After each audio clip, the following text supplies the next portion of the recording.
更离千亩食千香，历尽筋疲谁负伤？但得众生皆得宝，不辞迎病卧残阳。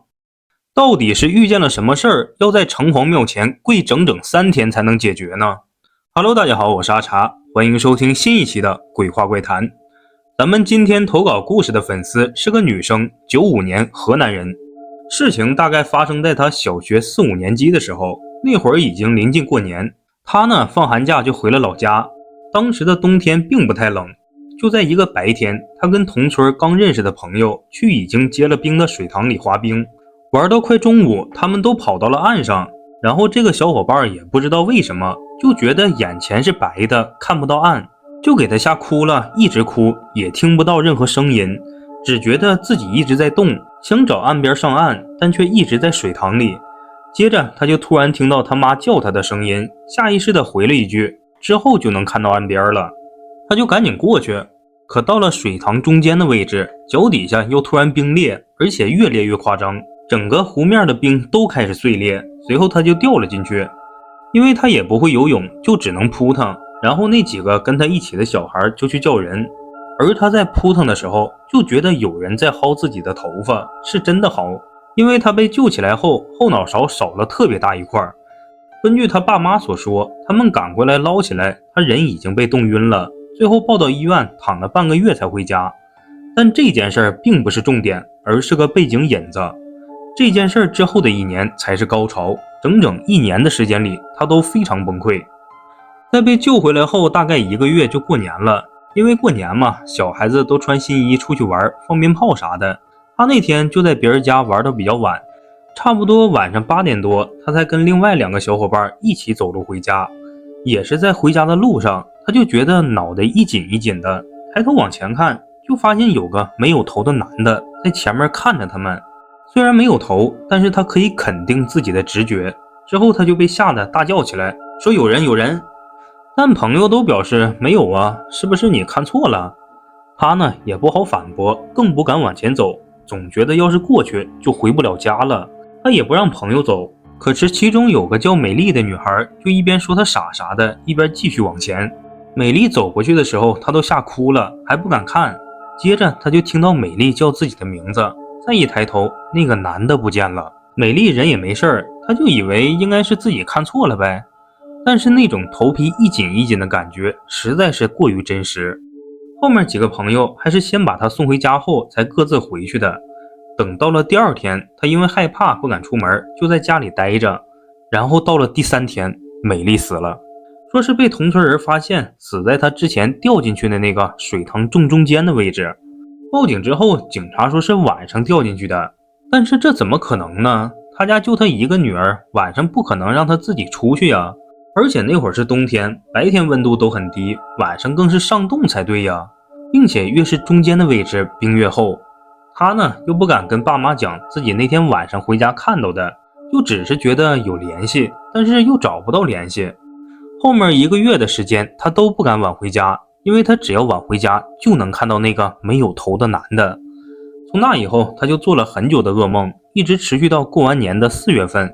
梦里那个男的也不说话，也不追他，就只是站着盯着他看。之后就在他以为这么结束了的时候，他的一个男同学突然莫名其妙的得病了，也不知道什么病，反正突然间肚子变得很大很大。男同学家里呢是兄弟俩，他是哥哥。得知他病了以后，老师就组织同学去他家看望。可是等这个小伙伴过去，那个男同学就跟他说他也看到人了。不过他因为害怕，听到同学说这个，他就跑路了。回到家就抱着他妈一直哭。他妈问他咋的了，他也只敢说是因为同学生病了。再之后的1个月，他都不敢去看那个同学。直到5月末，他才得知那个同学也死了，而且死得更离谱，是被他爸妈下药害死的。他依旧还是什么原因都不知道，也不想知道。但是到了那个男同学头七那天开始，每到晚上，他家的大门就哐哐响，声音特别大。他住在奶奶家，而他爷爷身体有病，瘫痪在床动不了。接着就是那个同学头七后的第2天，也就是第8天，他晚上开始梦游，据他奶奶形容特别恐怖，说是他跑到那个没了的同学坟前，一直跪着，不说不笑不哭。奶奶当时也吓懵了，所以就把他叔叔给叫上，硬把他抱了回去。但是他自己对这段记忆却没有一点印象。后来家里给他请了1个月的假，想办法找先生给他解决。等好不容易找到了先生，只是看了他一眼，先生就说：“这孩子挺能忍呢。”之后就让他爸妈去买黄标纸、元宝、香烛还有鸡，还说帮问问那个同学到底想咋样。接着要了他8字后，就让他跪在香案前面。先生嘴里念叨着啥也没听清，过了能有几分钟吧，先生就说：“因为你那个同学觉得是你没说他看到的事儿，所以他觉得是因为你才导致他去世的，所以很生气，就要一直缠着你。解决的方式呢也不难，就是逢年过节都要去他坟前给他烧纸钱。”但是这事儿解决后，男同学的爸爸突然就疯魔了一样，把他家房子卖了，带着他弟弟去了外地，过了4、5年。后来还是他到初中才知道，原来他爸爸后面又把他妈给杀了，弟弟也坐了牢。再说回刚才，就在他这件事处理完2个月以后，已经不在爷爷家住了，但是因为爷爷瘫痪嘛，所以他每天都要去送饭。记得那天下了一整天的雨，下午那会儿他送完饭就在爷爷家院子里玩，忘了具体是几点了，只知道爷爷突然叫他名字，很着急，就一直在喊：“小红，你快来，你快过来。”他就以为是爷爷不舒服呢，于是赶紧跑过去看。就在他快到房间门口的时候，他突然产生了一种死活不想进去的想法，害怕，对那种未知的恐惧。最后纠结了老半天，还是因为自己爷爷在屋里，他才鼓起勇气进去的，但也仅仅只是进了门口而已。接着迎面就看见了那个没头的男的，一团黑站在他爷爷床边，只不过这次是2个，在无头男的另一边还站着另外一团黑色的东西。他当时感觉那2个东西都在看着他，真的是瞬间他头皮都硬了。随后他连他爷爷也没管，吓得扭头就往家跑。但是这条路比以往的都要长，因为他回到家的时候天已经黑了，这要是搁在平时，过去的距离顶多半个小时。总之这一路上他都是各种摔倒爬起，浑身是伤，满脸都是血，头发还是站着的，把他妈吓坏了。等好不容易平复了心情，不哭了，他爸就问他咋回事，他一时间也不知道怎么说，毕竟当时才小学，真的是语言能力有限。最后吭哧了半天，就只说爷爷旁边有人，有2个黑色的人这样的话。他爸听完立马让他带自己赶过去，但那会儿他都吓懵了，不敢，哭得嗓子都哑了。最后就在当天，爷爷也死了。后面他才知道，老家有种说法，就是老人家生最后一口气的时候，最后看到的那个人不能离开那个屋子，不然会带走老人的灵魂。他说就算再选一次，在当时那么小的情况下，他还是会跑，不是因为不爱爷爷，而是那种恐惧真的不是言语能形容出来的。然后同年爷爷去世以后，他又开始生病，整个人都处于一种昏迷状态，白天也不醒，就一直睡着，但是脑子是清醒的。他妈看这么下去也不是个办法，于是就抱着他又去找了那个先生。只不过这次先生看了看，就只说了句：“我尽力吧。”说是因为他看到了所谓的鬼差什么的，并且他第一次看到还大喊大叫，说人家没有头，让对方生气了。同时缠着他的还有他的爷爷，因为他爷爷也在怪他，要是他当时不跑的话，老头就能多活几天。之后那个先生还说，他爷爷准备把他给带下去，本来他爷爷就是个重男轻女的人。至于解决的办法，还是那个先生问了另外一个先生，俩人一商量才想出的解决对策，就是让他妈妈抱着他在城隍庙里跪3天，向城隍爷告状。他说直到现在回忆起来，他都特别难受，那整整3天都不能吃喝，他妈就那么抱着他，哭得眼睛都快瞎了。这3天里他一直都有意识，也不知道外面发生了啥。第1天、第2天都没什么事儿，到了第3天的晚上，天气突然变得格外的冷，好像有一股很大的风在吹，但是又好像没有风，一会儿冷的直发抖，一会儿暖暖的。就这么的过了一夜，第3天白天的时候，他爸找了2辆担架，才把他妈和他抬了回去。他爸再去接他们的时候，他就听到爸爸在跟他说话，说宝贝儿啊，你要是听得到你就醒醒吧，你舍得爸妈这么痛苦吗？一直重复这句话。最后直到第8天中午他才醒过来，醒来之后又去了先生那儿，因为这事儿还不算解决。后来就在他恢复行动能力之后，要去爷爷坟前烧纸钱，并且还要再去一趟城隍庙，从城隍庙门口一步一个台阶，一个台阶一磕头，给城隍爷谢礼，这件事才算彻底结束。而这2张照片就是爷爷去世那天他一路跑一路摔跤留下的疤痕，可以看到右腿的已经变得很淡了。虽说那么小那么害怕，但他仍然觉得对家里人愧疚，甚至还有那个男同学，因为他觉得哪怕到了现在都还觉得，如果自己勇敢地说出来，或许一切都不会是这种结果吧。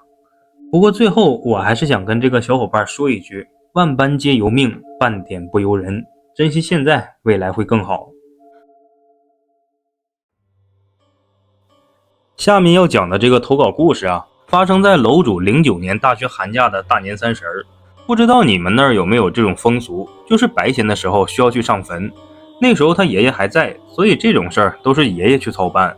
当时正好他也在家，反正每天除了打游戏也没啥事儿干，于是他就决定跟着爷爷一起去。而坟地呢，在村子的东面，4面环地，那一片都是他们家的。据他所知，里面埋葬最老的应该是他太爷爷。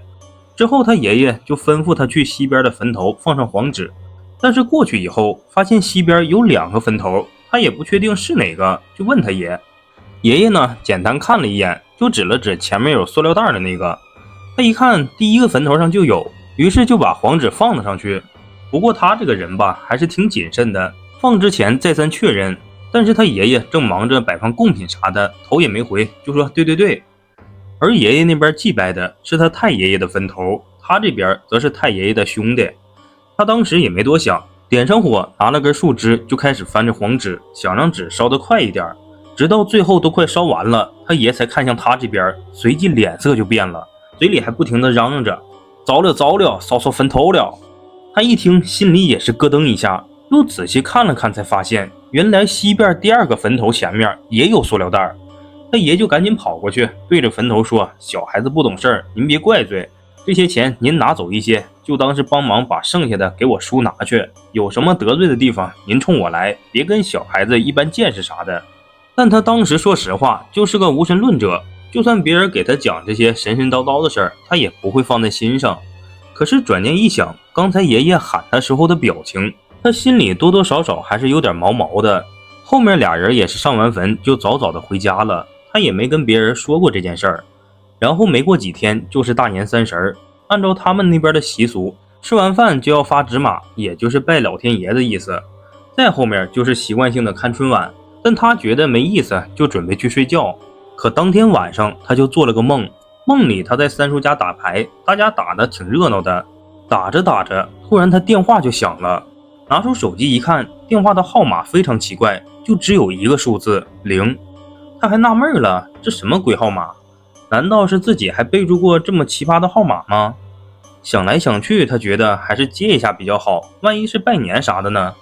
但当他接通以后，电话里只有沙沙的声音，就是那种地里的草被摩擦发出的动静，具体的他也记不太清了，反正不是电话正常的电磁声。期间他问了好几次都没人回答，刚准备挂断，就听到电话那头传来一阵沙哑的声音，还我钱，快还我钱。他一听这不有病吗，傻逼吧，于是就把电话给挂了。然后当天的牌局一直打到后半夜才离开，一路安全的回到了自己家里。梦里的他回到家刚想睡觉，就想起了那个电话，想了下是不是自己真欠人家钱呢？刚才那么骂人家是不是有点不太礼貌？要不打回去问问吧。他呢就拿起电话拨了回去，手机放在耳边的瞬间，电话就接通了。这次电话那头也没什么沙沙声了，直接就开始说话，还是那几个字，还我钱，快还我钱。刚开始的前3个字还是电话里，可后面4个字他就感觉那个声音在他耳边一样，真的是瞬间他就被吓醒了，这才意识到原来是做梦啊。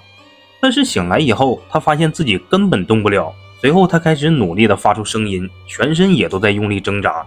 过了大概有5-6分钟吧，他的头才能稍稍抬起，不过也就稍稍离开枕头几公分而已，勉强睁开眼睛，开始往脚的方向看。当时的屋里很黑，虽然是大年30，但是过了12点基本就没啥灯了，窗帘也拉着，根本看不清细节。他呢模模糊糊的就只能看到一个像烟雾一样的东西，好像是一个人在那站着，烟雾里还散发着那种微弱的绿光。虽说是害怕，但是他也明白怕没用，于是就想着，不都说用力骂可以驱邪吗？他就从牙缝里努力的呲出声，大概就是骂祖宗十八代之类的话。最终骂了将近有1分钟，突然身体就能动了。随后他赶紧把灯打开，浑身都是冷汗。那会儿他住在院子的西边屋子，爸妈住在北屋，也就是主屋。他本想着直接跑外面去找爸妈的，但是他也不知道为啥，就有一种感觉，周围肯定有什么东西在，特别是屋子外的黑暗中一定藏着什么。当时他18、19岁的大小伙子差点给他吓尿了，实在没办法，他就捂着被子，把身子蜷缩在床和墙的交界处，躲在角落里瑟瑟发抖，一夜愣是没敢睡。直到家里的公鸡开始打鸣，他才稍微安心一点。等再次醒来以后，他的精神状态就不行了，一大早还被爸妈叫起来给亲戚拜年。期间呢，他也没跟爸妈说起这件事儿，就只是觉得可能单纯是梦吧。然后到了奶奶家，奶奶看他黑眼圈都黑了，就问昨晚是不是玩得太晚了。他就随便编了个理由，爷爷在旁边看着也没多说什么，因为在他看来年轻人挺正常的。